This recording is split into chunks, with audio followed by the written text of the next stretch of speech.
Hello and welcome, Inspired Podcast community. This is your new episode. My name is Caroline, and my today's guest is Bassam Saadeh, and I hope I pronounced it right. Welcome to the show. Thank you, Caroline. You pronounced it very well. Ooh, I'm so happy about this. And let me introduce you to the audience. You are a mediator, trainer, negotiator, and facilitator. And I hope you tell us more about you and your daily life. Okay. So as you mentioned, my name is Bassam Saadeh. I'm Lebanese. I live in Lebanon. I'm practicing mediation, which is my passion. I'm really passionate about mediation, about negotiation, about facilitation. You know, they are all one group that lead to the same path. So I like this journey, and I'm embarking, and I never stop. I like what you shared and also about your passion. And tell us more what inspired you to make this your profession, your calling. Yes, I think it was something born inside me in helping people, in communicating with people, in trying to solve problems on a win-win basis. I don't like that people get a win-lose. So I do my best to go for a win-win. And this is exactly what mediation looks for. It looks for a win-win, or let's say a satisfying solution. Okay, so people come to you, or you find them somewhere in a conflict, and you help them by, I assume, understanding both sides. Yeah, exactly. Well, to tell you the truth, I work in two different places here in Lebanon. I studied mediation at one of the oldest universities in Lebanon, the St. Joseph University in Beirut. And in this university, they have set up a mediation center called the Centre Professionnel de Médiation. So I'm an active member over there, and they provide for us the cases to work on, and they choose the best mediator for the coming case. Oh, I see. I see. That is very interesting. And you mentioned also, because you said it in French, and maybe you don't know this, French is my first foreign language. So I talked with our mutual friend, which is Gabriel Nora, in a different podcast episode. We talked a little bit in French. We are not doing this now, please, because I'm focused on the English, but I love what you said, that you get cases referred because you are the perfect fit for that topic. No, I said the Center of Mediation at the university, they choose the perfect fit for a certain specific case. For other cases, I might not be the perfect fit. It depends on the case. I love it. And do you have, let's say, I take the word mediator, okay? Do you have mediators or supervisors for yourself, like coaches or mentors? And who was the best coach you ever had? Okay, I see. No, in fact, mediation is far away from coaching. So we don't have coaches. Mediation is just a process that helps conflicting parties to work with a third party neutral person to help them reach themselves a mutually acceptable agreement. So it's a bit different from coaching. We are not coached. We follow many training, continuous learning. I keep reading, I keep taking many workshops in order to always keep improving myself in my field. Oh, so I assume you have also many like test cases where you can train your skills. Yeah, of course. Yeah. I love that. So you did not answer my question about if you have a coach or mentors. It can be, of course, people you read books about. Doesn't have to be a person you work one-on-one or in person. No, for myself, I don't have a coach. I don't have a mentor. I have a friend of mine, a psychologist, with whom I discuss a lot of ideas. Let's say he is more than my consultant. If you want to say, he is a kind of mentor. Oh, I love that. And I also love to point out the differences between mediator, and you mentioned also facilitator. coach, mentor, and consultant, because people mix up the words, you know. Yeah, exactly. And before going into this, I would like to mention one thing, which is a kind of funny thing. Some people mix between mediation and meditation. So let's say that mediation is conflict resolution. Yes. It has nothing to do with mediation. Sometimes before entering into a session of mediation, we mediate a little bit to be relaxed, calm, in a Zen attitude in order to work peacefully with people. But it has nothing to do with meditation. Yes, so true. Mhm. Yeah, exactly. And and concerning the facilitation, it's a way of communicating with two or more people in a group where they have the freedom to talk whatever they want. So that's it. Some people use it for conflict resolution, just like brainstorming. Yes. While in mediation, it's a bit more profound, because in mediation, we work with the conflicting parties to express their concerns, to try to find their common ground, their common interests, and then we help them to negotiate between themselves in order to reach the best solution for them. So we don't interfere. The mediator never interferes in the solution, never gives his own opinion. He leaves it to the conflicting parties to be themselves working on this issue in order to guarantee a satisfying solution for them.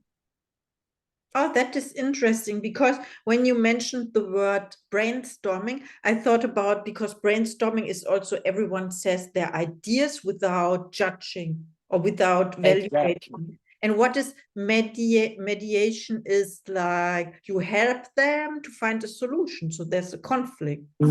Yeah, with mediation, we use the brainstorming also. It's a process. It's a whole process, mainly divided into 4 steps. This is at least what I adopt while mediating with conflicting parties.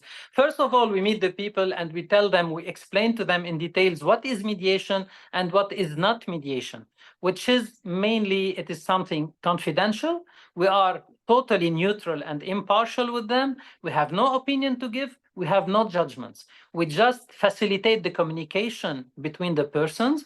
We build rapport with them to give them a safe place to say anything they need to say, in order to let the other party hear, and hear profoundly, not only listen. He has to hear, because people sometimes they mix between just listening or hearing. So they need to hear themselves calmly in order to understand the reasons of their positions. Conflicting people, they come taking a position, the one against the other. So they have to understand what is behind these reasons in order to start thinking about solutions. And then when we go to the step where they have to think about the solution, we brainstorm. So everyone would say that I have this and that idea, and the other one, I have 1, 2, or 3 ideas. We see what is common between them. We agree on the common interest, and we negotiate at a later stage on the points that they couldn't agree on. And Sounds. after, Mhm. yeah, and after negotiating, they will reach a situation where they can both get satisfied, feel satisfied, in order to have a positive outcome. Yes. And how do you inspire them to find a solution at all? I mean, are there mediations, like sessions where there is no outcome? Yeah, sometimes there is no outcome. At least the mediation, Caroline, is a voluntary process. So any one of the parties can stop it at any time. He has the freedom to stop it at any time. If he says, I'm not satisfied, I'm not finding my way, my solution, I prefer to go to court or whatever. It's the freedom of the parties. Plus, it's up to the mediator. If the mediator finds out after some time, after let's say 3 or 4 sessions, that the mediation will not reach the desired solution, the mediator will stop it also. Because it's not something commercial. It's not come every time and pay for the session. It's to help the people in a very flexible and in a fast way to find what they need. Under one condition, that they have the will to find a solution. Sometimes some people do not have the will. They come to the mediation based on manipulation or trying to get something out for them against the other. So they are in the wrong place at that time. So it has a lot to do with, I would say, like with honesty and transparency. And if Exactly. party who's not honest and not playing fair, like you mentioned the word to manipulate, then it's not gonna it's not fair, it's not like how's the word en français, it would be équilibré, like balanced, like I don't know the word. Certainly, it should be balanced. Ça doit être équilibré. Plus, they should know, and we explained to them this since the beginning, that the mediator himself has no role. He has no projects for them. So the mediator would never lead them towards a certain solution. He just helped them communicate positively in order to be able, after that, to negotiate. So it's their solution. If they lie, if they manipulate, they will pay the cost. It's not the mediator. At the end, the mediator is not a judge. He's never a judge. So there is no judgment, no decisions. Yeah, what I understand as well is that you mentioned it, but in other words, so I want to confirm, or I want to ask again, the mediator itself is not, let's say, emotionally involved, or the mediator has no, so if it would be the case, then it would be the wrong mediator, right? Exactly. In a way or another, it will be the wrong mediator or a failed mediator. He or she has to stay neutral, I would say, and balanced, and had to do the work for themselves to not get emotionally involved. So my next question would be, what are your gifts and talents? I know it has, but let's focus on the role of the mediator. And I realize you really love that profession, or you really love what you do. So what are the gifts and talents of the, so to say, perfect mediator? The mediator himself has to know that he has to remain objective all the time and neutral. But let's agree on one thing. The mediator himself, of course, he has an opinion in the conflict, but he doesn't have the right to use his opinion to lead the mediation towards a certain party or another one. So we have to remain in the middle. We have to keep the communication flowing between the conflicting persons. And we have our tools, we have our way. We use, for example, the active listening, the profound listening. We are empathetic with people, we respect them. And sometimes people cry, sometimes people shout, sometimes people insult. So we have to be trained on this. We have to be trained on dealing with difficult people and with some, let's say, some pathologic issues, some troubles, some psychological troubles also. So we have to be very careful. And the mediator should keep reminding the persons that he has no opinion at all, just helping the people communicate. And we can try to catch the common interest between them, and we can work on getting their emotions, their interests, in order to reach at the end their needs, because all what we are looking for is the needs of the persons, because any unsatisfied need would not help solve any problem. People have their needs. They need to be satisfied. That's what we work on. Like the needs have to be met. And exactly. So you mentioned the word empathetic or something? Empathetic. Yes. And where is the difference? I ask because I don't know. I ask, where is the difference between empathetic and compassionate or something? To have, where is this is a very smart question. Thank you for asking it.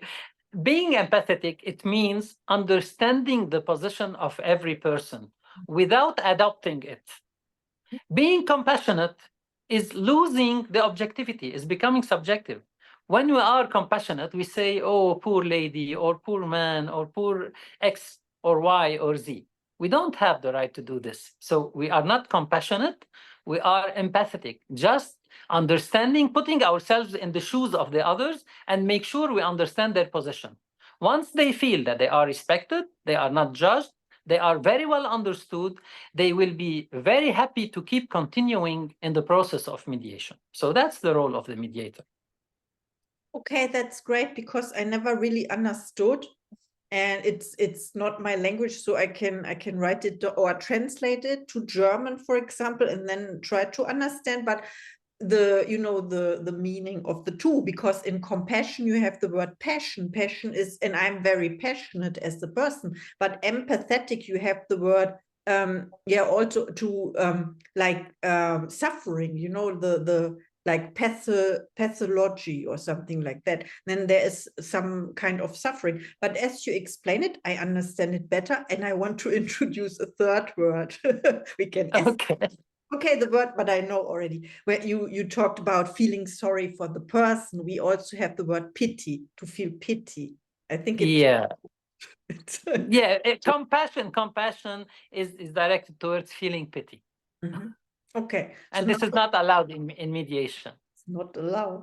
No, it's not allowed to feel, you can understand, but you mentioned it, understand both parties. Exactly. Okay, I understand. Because the important people in the mediation are the parties, not the mediator.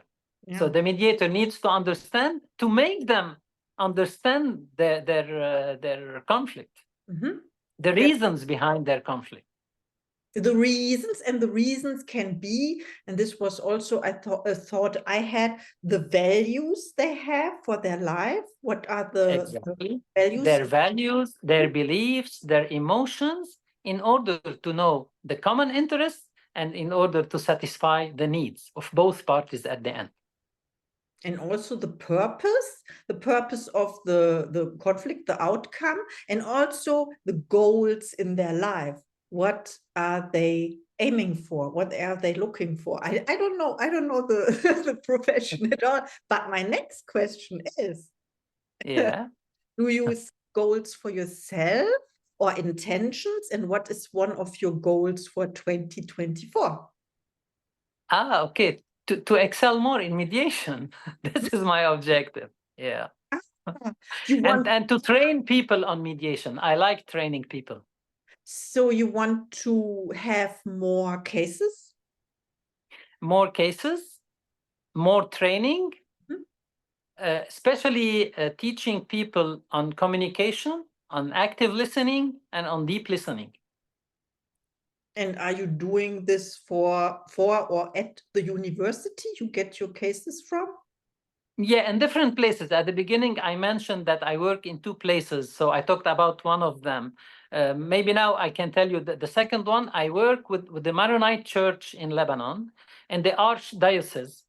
And we receive many cases of conflicting parties, and we help these families in a voluntary way. It's totally free of charge. We help the people, and at the same time, I am one of the trainers in this place, and I train the newcomers to help people, the new mediators, the new people who like to help conflicting parties. I train them. I am one of the persons who train them on how to work with the conflicting parties, mainly the conflicting couples, because in the church we work mainly with couple mediation, not other kinds of mediation. So I train people in this area. Oh, I love what you said, because it's so important to, let's say, to multiply your knowledge, your wisdom, to share it with other people that can do the same work. And when you mentioned couples, is it about divorce or couples? It contains divorce, separation, or any daily conflict that happen in the family. Sometimes people come to us to say, it's not working. We don't know what we should do. It's not working. How can you help us find a way in order to remain together? We don't want to get separated. We don't want to get the divorce, but it's impossible to live together.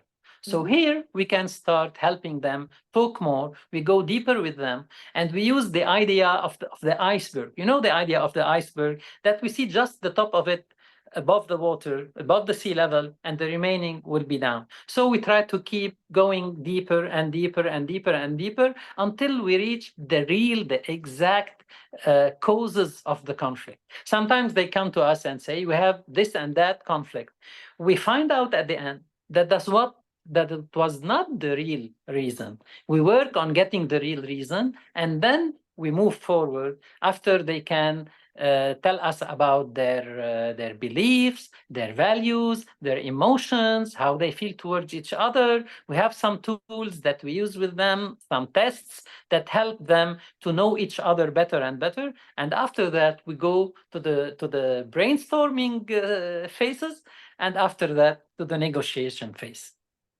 I love that. So you have always a result, so to say, whether it is we decided to divorce or we decided to separate without an outcome, but this is also an outcome.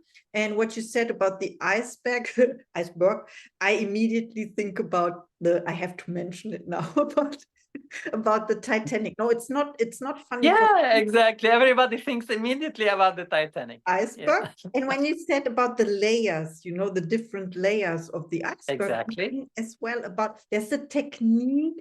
I don't know if it's applicable to the mediation part, but I think it's similar. When you ask 7 times why, so you ask, then you have one layer, then you ask again and ask again and ask again, and at the end you have the real reason for the conflict. Yeah, in fact, we don't keep asking the why, but we have our own way to keep digging deeper and deeper and deeper by helping the people tell every single issue they are facing in their relationship. Through the active listening, through knowing how to ask questions, which kind of questions we can ask them in order to push them talk more and more and more. Wow, I love that. And may I ask the question, because I have a word in mind. I know it's 2 words. I have to ask, because mediator, I'm all about words, like dissecting and where does it come from? And we have the word mediator now for you. And then there is another word called medium, like medium, someone is channeling in a medium. I don't know. Maybe it's related to your job. What do you think? The medium in our culture, I don't know if it's the same. Medium means maybe someone who works with souls. Yes, I think. Yeah, they say we can get souls from the universe and we can ask them questions. So this is in our culture the meaning of the word medium. So we are not mediums. We don't deal with any soul.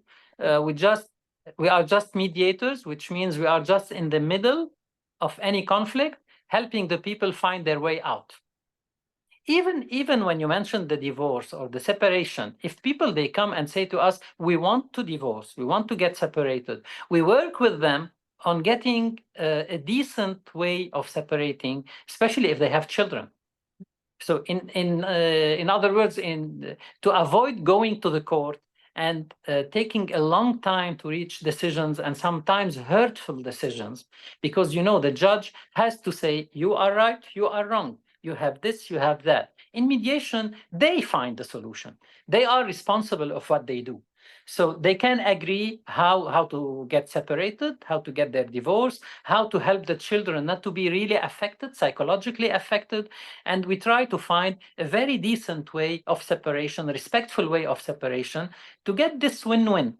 Even if it is separation, it might be a win-win. Oh, I see. For example, it came to my mind the word empowerment. You empower them through mediation because you give the power back to them to find the solution. This is what you wanted to You are amazing, Caroline. You found the word. We work on empowering both parties in order to be equal, in order to communicate in an equal way, in order to find the solution at the end. So Yes. congratulations. Thank you, because you mentioned the word responsibility. Yes, I think the word to empower, you give the power back, you empower them. And one word, eye level. I don't know if this exists, but you said the equality. They can discuss or speak to each other on eye level again. Yeah. Because it was not possible before, then you are there and you help. And even sometimes, sometimes we deal with narcissistic people, and a narcissistic person doesn't accept the other party to be at the same level with him. So at this point, mediation cannot continue. If they are not willing to be equal, mediation cannot help. This is very important to mention because I had also podcasts with people talking about narcissism or in helping people. I remember 2 episodes. So it is very important because I didn't hear this before. I was not aware of it, that it's not possible to discuss on the same, how do you call it? There's another word. To be equal. For the narcissistic, yes, they refuse to be equal. Any narcissistic person wants to rule everything. He doesn't accept to be at the same level with the other person. So he wants to impose himself. And whenever imposing comes to the game is over in mediation. Yeah.